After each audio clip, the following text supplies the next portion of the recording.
Remember that time people didn't care about the best Disney rides? Today we are talking about rides that have no wait times. Disney World has to have rides that don't have waits. There have to be some rides that don't get the super wild long lines. Every ride can't be long or we won't be able to get on any ride. Having rides that often don't have very long or any waits at all gives you that opportunity to fill in some gaps in your schedule. But just because rides don't typically have waits doesn't make them bad. These are absolutely not bad rides. They just aren't as popular anymore. Some of the rides on this list are my favorite rides. I love these rides. I mean, just looking at this list right now, I'm pretty excited. It means they're underappreciated, not bad. Mad Tea Party is the teacups. Stick 'em up. So Mad Tea Party is based off of Alice in Wonderland, of course. Specifically in Disney World, you are going to find this over where Fantasyland meets Tomorrowland. Originated in Disneyland and actually was an opening day attraction. Famous teacups ride where you get in the teacup of your choice and you spin around for a couple minutes. I think it's overlooked because it's a little bit older. People want the more new, exciting, and bigger rides. It's a lot of fun. It's great for all ages. If you get motion sickness, probably not for you. Which is fine, okay? Because personally, I don't want to see your churro and your Mickey pretzel after it's already been digested.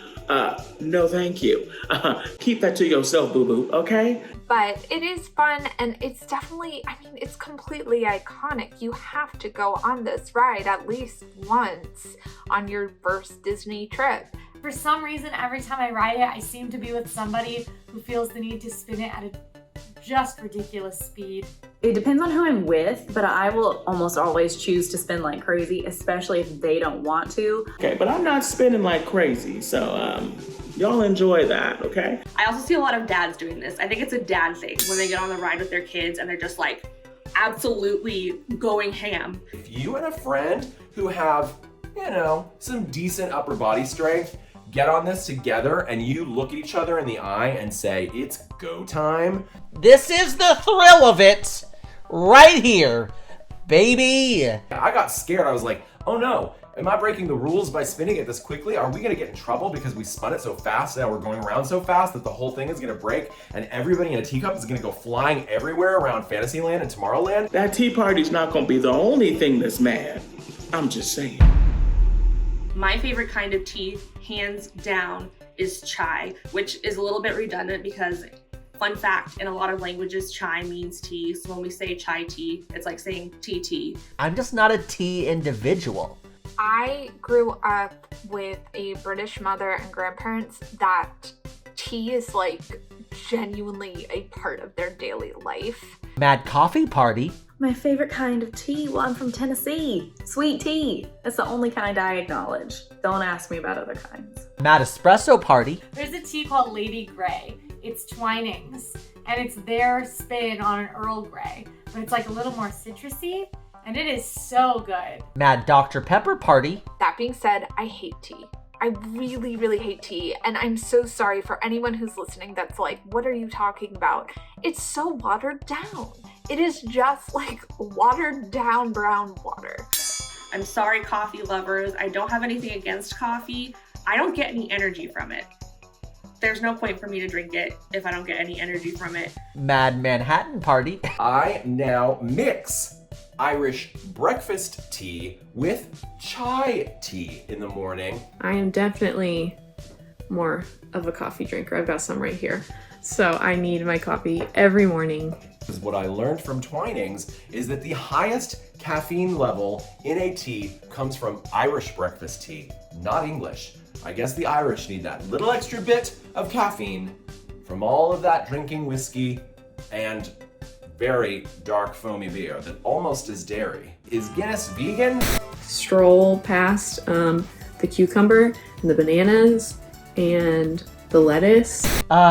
Living with the land. Now we are getting into rides that I absolutely love. I would say the 2 rides at Epcot that have no waits are 2 of the best rides at Epcot. Living with the Land is a lovely little boat ride. This ride takes you through the history of agriculture and what we learned from the rainforest and the desert and all of those great places. And then into the actual Epcot real working greenhouses where you get to see the actual like plants and different like horticultural methods they use in there. I love it. It's a vegan propaganda film. And shows you their different growing techniques. It shows you the plants they have, vegetables. They even have fish farms. I like when you go through all the fish. It's really red in there, and it's a little ominous for me.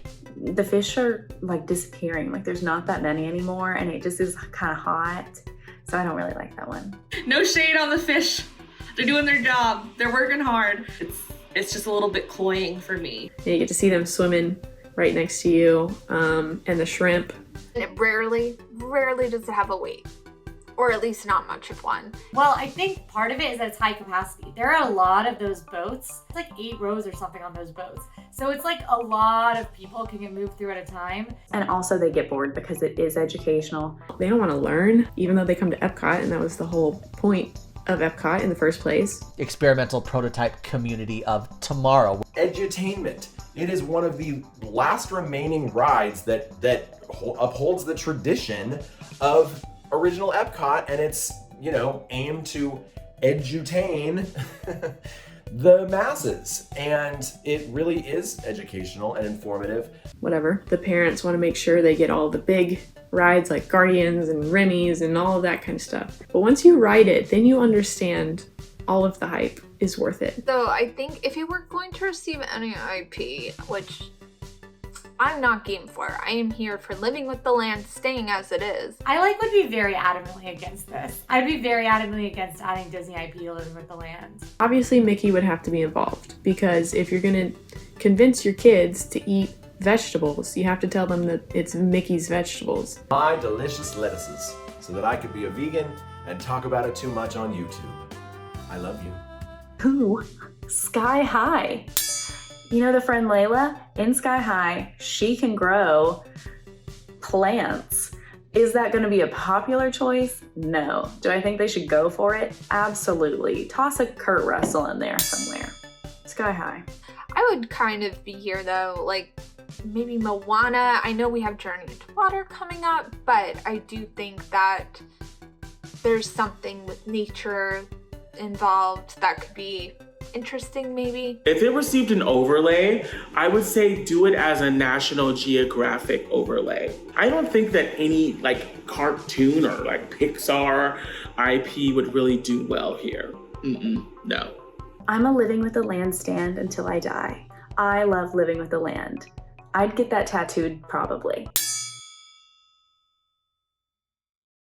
I'm totally a Living with the Land stan. Heck yeah. I love this ride. I will go on this ride every day if I could. Excuse me? Fry Bucket thinks that she is the #1 Living with the Land stan? Obviously, I am a Living with the Land stan. Very cute. I love your name. I stan French fries, girl, but not as much as I stan Living with the Land. Always, forever. I challenge you to a Living with the Land off. The first one to get off that ride loses. That's what I look forward to. I'll see you in front of the ride, and we'll see who really is the Living with the Land stan. There aren't going to be kids around these days who will automatically recognize those characters the same way that they recognize Anna and Elsa or Remy or the Guardians. The Gran Fiesta Tour is another boat ride in Epcot. This one takes place in the Mexico Pavilion, and it is Donald Duck and the 3 Caballeros themed. So Donald, Panchito, and Jose. And Donald goes missing. The 2 Caballeros are looking for Donald, so that way they can get ready for their big performance at the end of the attraction. It's actually the exact same plot as the Seas with Nemo and Friends, just across the park. Just instead of Nemo, it's Donald. This is one of the most underrated rides in Disney World. I will go that far. It's a new version of an old ride that used to be called El Rio del Tiempo, and it is a tour through various parts of Mexico. Is kind of to Epcot what I find the people mover is to Magic Kingdom. It is the relaxing ride then when you just need a break. You are going to get on, you are going to have a nice ride through the Mexico Pyramid in air conditioning, and you are going to have a blast.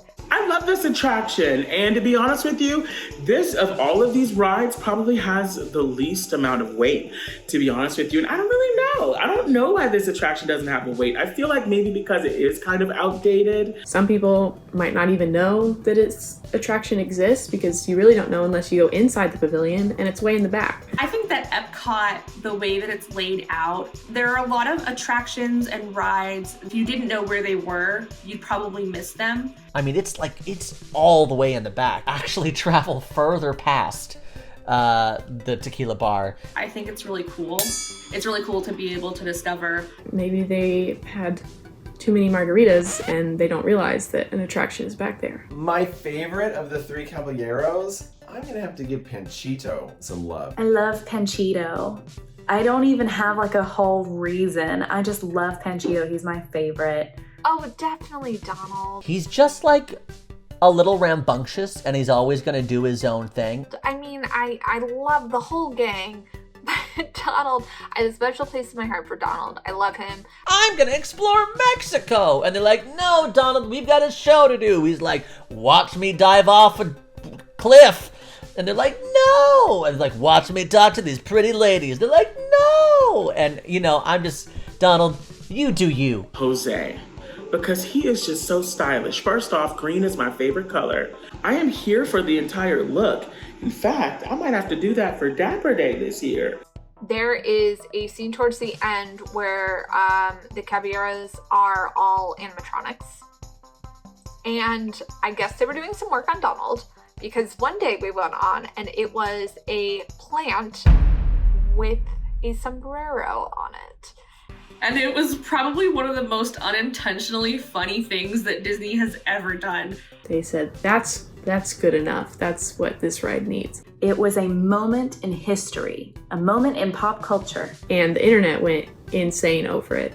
Rightly so, because that was hilarious and one of the best things to happen all year. Listen, respect me enough to replace me with a human. If you look at next week's episode and you just see a plant in the place of me, that would be very sad. Don't replace me with a plant, y'all. I'm just saying. I do not think this ride needs to be rethemed, and I know what everyone else is gonna say. Coco. Coco. This ride should be rethemed to Coco. I would pick Encanto over Coco. Pepita and I would be on it every single day. Coco is my favorite Pixar film. I would cry on that ride probably the entire time I was on it. But Encanto's Colombian. I want it so badly. So badly I want this retheme. There's not a retheme that I want more or will ever want more than for Gran Fiesta Tour to turn into the Coco ride. Take back everything I just said. Take it all back. We know that Jessie's doing well, and she's had romance and excitement. Alien Swirling Saucers is kind of like a slingshot attraction that goes in a circle.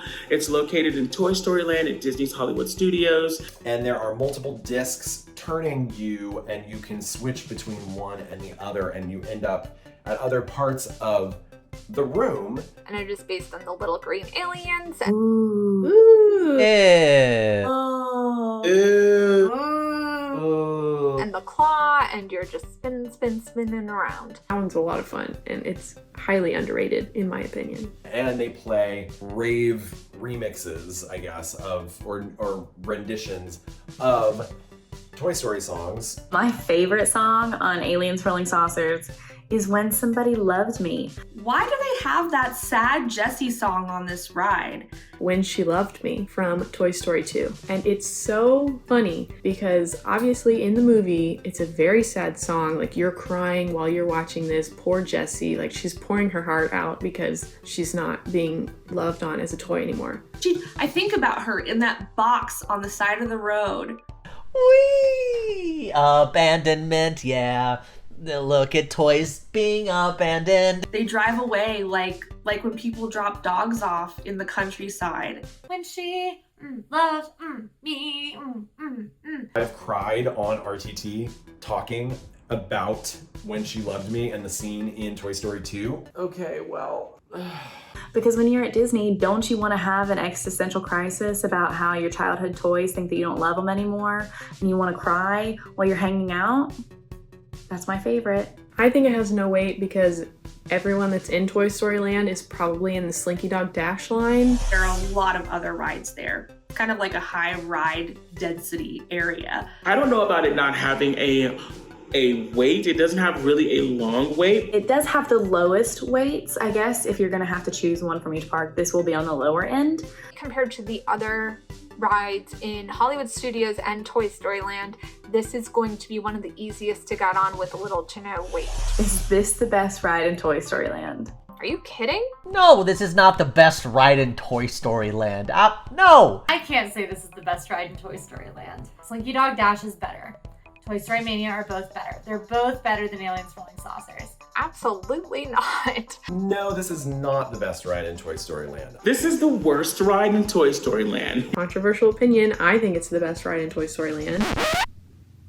I am not even going to allow a debate in my presence for this.